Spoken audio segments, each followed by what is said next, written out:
Queridos amigos, queridos irmãos, estamos aqui hoje reunidos mais uma vez para mais uma reunião doutrinária e espiritual. Eu sou a Simone, faço parte do Grupo Assistencial Espírita Frei Anselmo e vamos juntos fazermos uma análise, uma compreensão do livro que estamos mudando de livro, já finalizamos o livro anterior, agora nós vamos começar com Religião dos Espíritos, também psicografado pelo Francisco Cândido Xavier, nosso querido e amado Chico Xavier, e ditado pelo Espírito Emmanuel. Ok? Então, antes de começarmos a fazer a nossa análise, convido vocês a se interiorar, a buscar a espiritualidade maior. Vamos enchendo os nossos corações com muito amor, com muita paz, com muito reconforto, agradecendo a Jesus, nosso Mestre, a Deus, nosso Pai, por esta oportunidade bendita de estarmos aqui hoje, para podermos compreender, assimilar e colocar em prática o que aqui hoje for explanado. Que assim seja, graças a Deus e graças a Jesus. Hoje nós iremos tratar de um tema, teoricamente falando, de um tema bastante conflituoso, de um tema bastante polêmico. O assunto de hoje chama-se aborto delituoso. É um dos itens aqui do livro Religião dos Espíritos e intitulado Aborto Delituoso.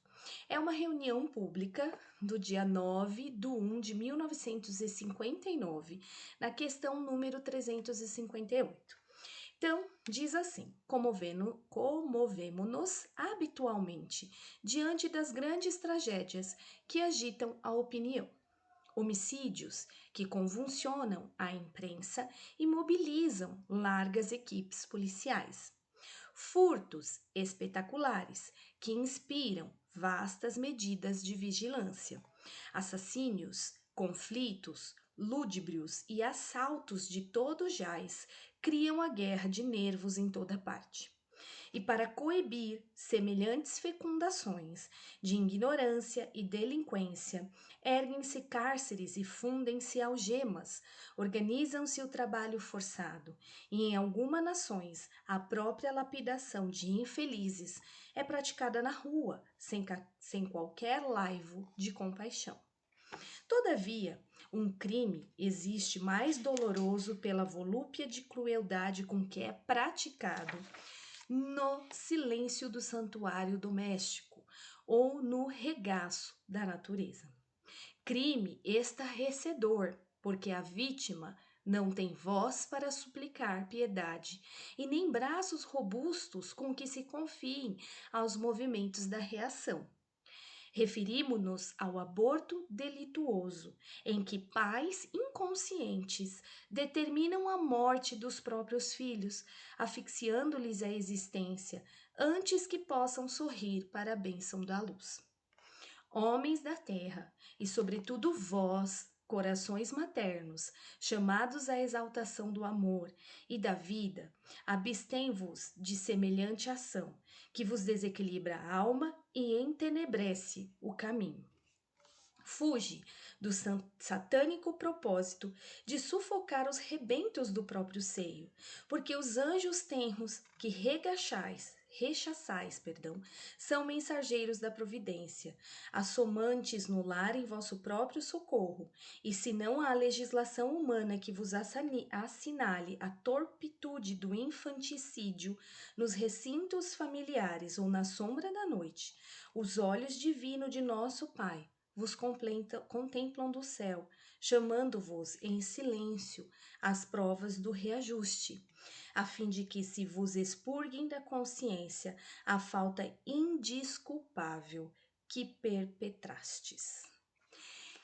Pois é, meus amigos, meus irmãos, aqui temos um tema bastante complicado, um tema bastante delicado. Porém, eu peço encarecidamente para que consigamos olhar para o sentido da vida, porque há uma vida. né? Nós estamos falando ali de vida. Existe uma vida. Então, vamos olhar por este prisma, né? Tenho até uma pergunta para fazer. Qual o valor da vida? Então, assim, no texto mesmo, em uma determinada parte, ele fala que pais inconscientes são pessoas que realmente não têm consciência do que estão fazendo, porque acham que por ser um simples feto, ainda não tem vida, ainda não tem sentimento. Porém, para a visão espírita, sim, existe uma vida, existe um sentimento. E na questão do Livro dos Espíritos, na questão 880, há essa pergunta, né, sobre a vida, e a resposta é: o primeiro de todos os direitos naturais do homem é o de viver. Por isso é que ninguém tem o direito de atentar contra o seu semelhante, nem fazer o que quer que possa comprometer-lhe a existência. Então, ou seja, nenhum de nós temos o poder de decidir sobre a vida do outro. Por mais que esta vida esteja dentro de mim, por mais que esta vida esteja no meu ventre, eu não posso decidir pela vida dele. Até porque não existe acaso, né? Não foi por acaso que ele apareceu ali no meu ventre. Então, existem muitas questões a serem resolvidas. E cientificamente, vamos falar sobre ciência. Vim pegar até um pouquinho de dados aqui, vou até ler algumas coisas para vocês.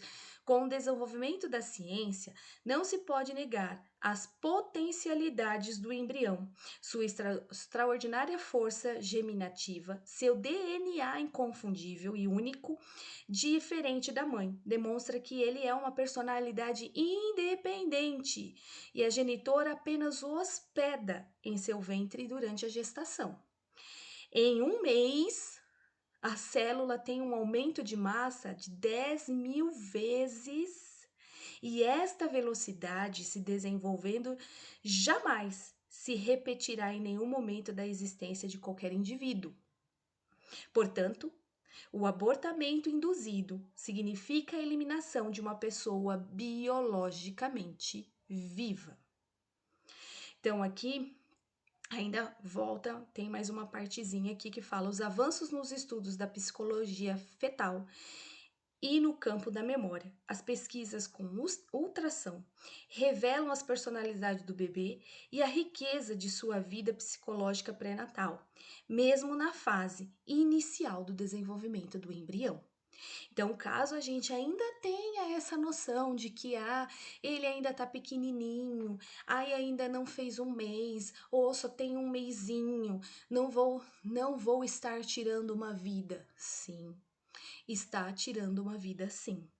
E André Luiz, no seu livro Ação e Reação, também psicografado por Chico Xavier, ele vem dizer: arrancar uma criança ao materno seio é infanticídio. Confesso.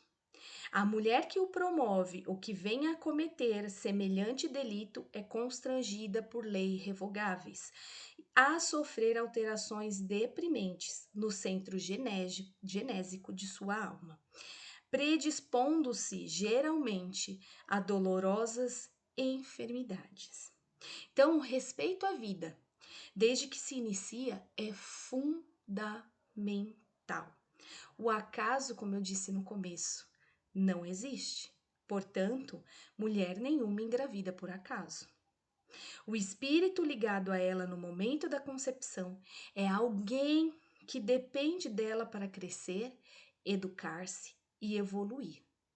Nada acontece por acaso.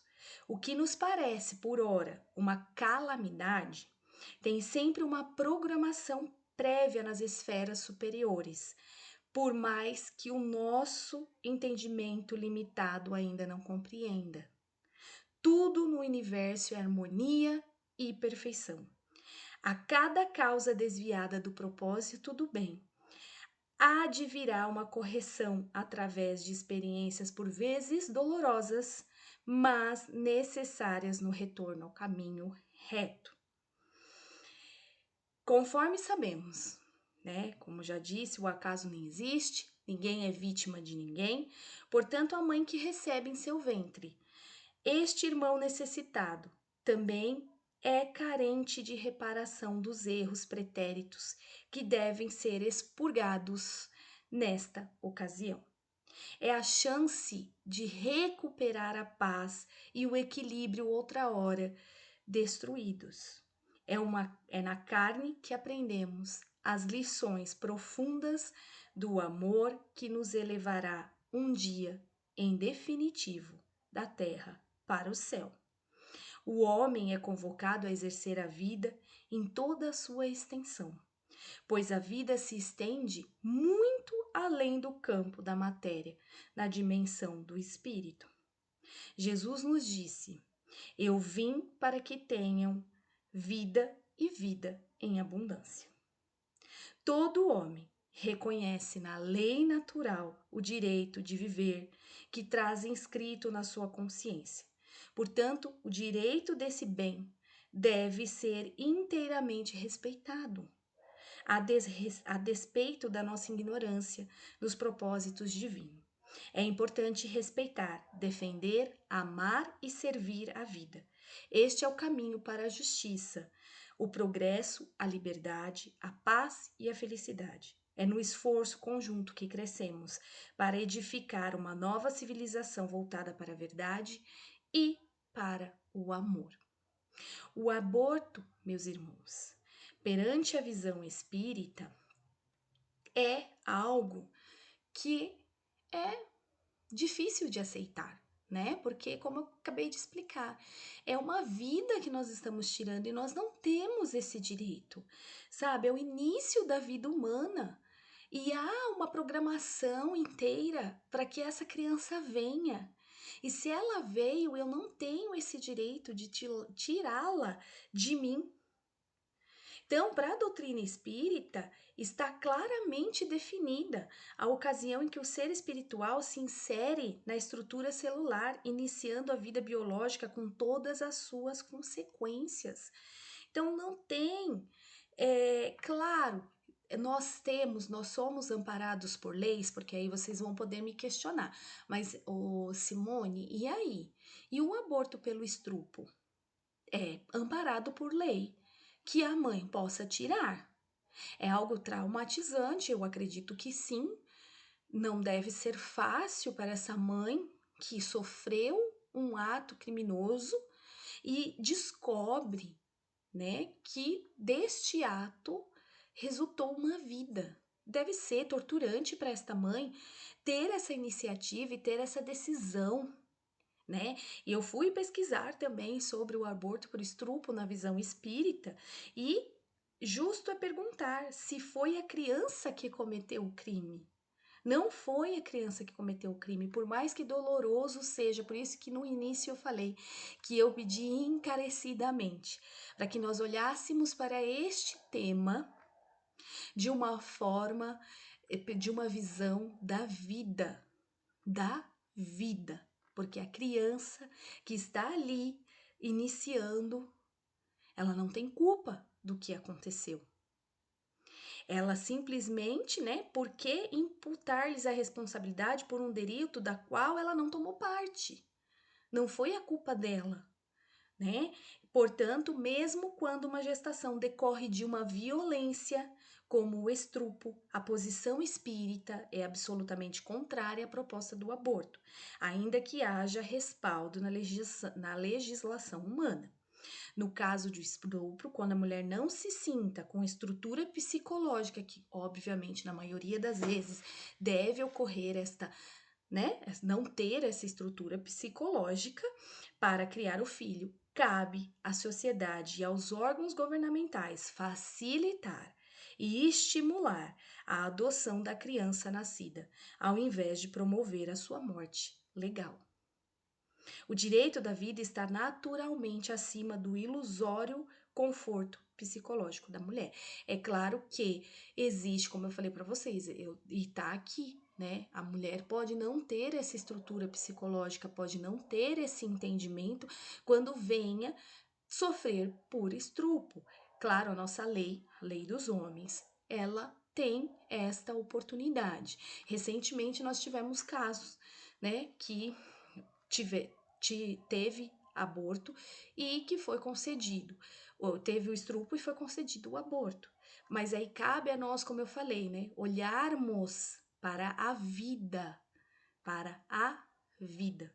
Se eu tenho em mente que no acaso não existe, que ninguém é vítima de ninguém, então tudo nós temos que analisar. Obviamente que nós também temos que olhar pelo direito da mulher, né? Pelo direito da mulher. No livro dos Espíritos também tem uma das questões que se pergunta, né? E a resposta é: caso a vida da mãe esteja em perigo, aí sim se opta para se tirar a vida que está se iniciando para ao invés da vida que já existe. Então, existe esse caso no livro dos Espíritos em que se diz que se tem sim, se corre o risco da vida da mãe, há esta possibilidade de se tirar a vida que se inicia para poder dar continuidade para a vida já existente. Mas caso exista risco da mãe vir a óbito e ela está correndo um risco de vida ali no parto, existe esta possibilidade. Claro que hoje, né, com as nossas tecnologias, com os partos, né, sendo muito bem estruturados, hoje não se fala tanto, né, nisso de que a mãe está correndo um risco de vida no parto, apesar de termos partos ainda complicados, apesar de termos partos de risco, né, gestações de risco, né, então a gente também tem que observar também o direito da mulher, né? Que invoca-se o direito da mulher sobre o próprio corpo, com argumento para a descriminalização do aborto, entendendo que o filho é a propriedade da mãe e não tem identidade própria, e é ela quem decide se ele deve viver ou morrer.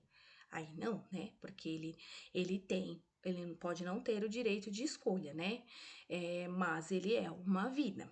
E nós temos, obviamente, as consequências do aborto para a própria pessoa, para a própria mulher. Caso, claro que nós temos, né, vários casos, né, de que as pessoas, não, tirando a parte do aborto, do tipo, eu não quero mexer no meu corpo, eu não quero isso, não foi uma gravidez desejada, não foi uma gravidez planejada, porém, né, como disse, volto a repetir, nada é por acaso. A gravidez também não veio por acaso nesse caso. Por mais que não tenha sido programada, por mais que não tenha sido desejada, teríamos meios aí de termos uma contracepção, né? Porém, acabe a consequência deste ato depois, porque é claro, se eu opto pelo aborto, eu como mãe, eu como mulher, irei sofrer as consequências, tanto no meu corpo perispiritual, né, pelo meu corpo físico, sim, e o corpo perispiritual também. Então, olhemos para isso, gente. Esta passagem, quando diz que o aborto, na verdade né? Quando diz aborto delituoso, ele nem está tanto falando do aborto que acontece por estupro e etc e tal. Aborto delituoso. Delituoso vem de delito, de algo que eu estou fazendo contra a lei. Né? Então, pensemos nisso. Existe uma vida. Então, assim, tanto que no livro ele começa a falar sobre outras coisas, furtos, quando ele começa aqui, furtos espetaculares que inspiram vastas medidas de vigilância, assassínios, conflitos, lúdibros e assaltos. Então, ele está dizendo aqui de outros crimes também, não tirando o aborto também como um crime. É um tema extremamente delicado, é um tema extremamente complicado, porém, como eu disse, é uma vida. E aí eu fiz uma pergunta no começo: Qual é o valor da vida? Eu tenho esse direito de eu me achar, não, eu não quero, não, minha vida está caminhando por esse prisma, agora eu não preciso de um filho, eu não necessito de um filho. Ai, veio por acaso, eu não estou preparada, então eu vou lá e tiro. Assim como eu, tipo, ai, não tô gostando desta peça aqui na minha mesa, eu vou tirar ela, vou pôr em outro lugar. Ou então, ah, ela já tá velhinha, eu vou jogar fora. Não é assim, nós estamos falando de uma vida. E existe um cronograma, existe toda uma preparação para a reencarnação. Então, essa criatura que veio, que para você foi por acaso, ela já estava na sua programação e ela estava preparada para vir, tinha se preparado antes para vir. E aí você seiva isto, você tira a oportunidade dela de vir, de se reparar com você e você com ela, porque nós sabemos na visão espírita que nós, no seio familiar, nós temos várias reparações a fazer. Então pensemos nisso, gente. Pensemos no valor da vida. Não no valor estético de que eu vou ficar gorda, de que eu vou ficar feia, não, no valor da vida. Da vida. Essa criatura se preparou durante muito tempo na esfera espiritual para poder vir e poder ter as suas faltas, os seus erros reparados. E nós vamos lá e tiramos esta oportunidade deles se repararem. É um caso de nós pensarmos no quanto vale a nossa vida, no quanto vale a vida do próximo. E na questão do Livro dos Espíritos, na questão 880, quando ele diz que nós não temos o direito de tirar vida de ninguém, inclusive um ser que está nascendo.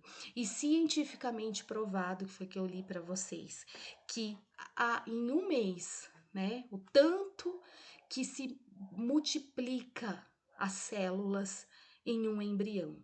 Então, o embrião não é apenas um embrião que não tem vida, que não está tendo sentimento, que não tem a sua oportunidade. E aí eu vou lá e tiro a oportunidade dele. Ele está sentindo. Ele sentiu.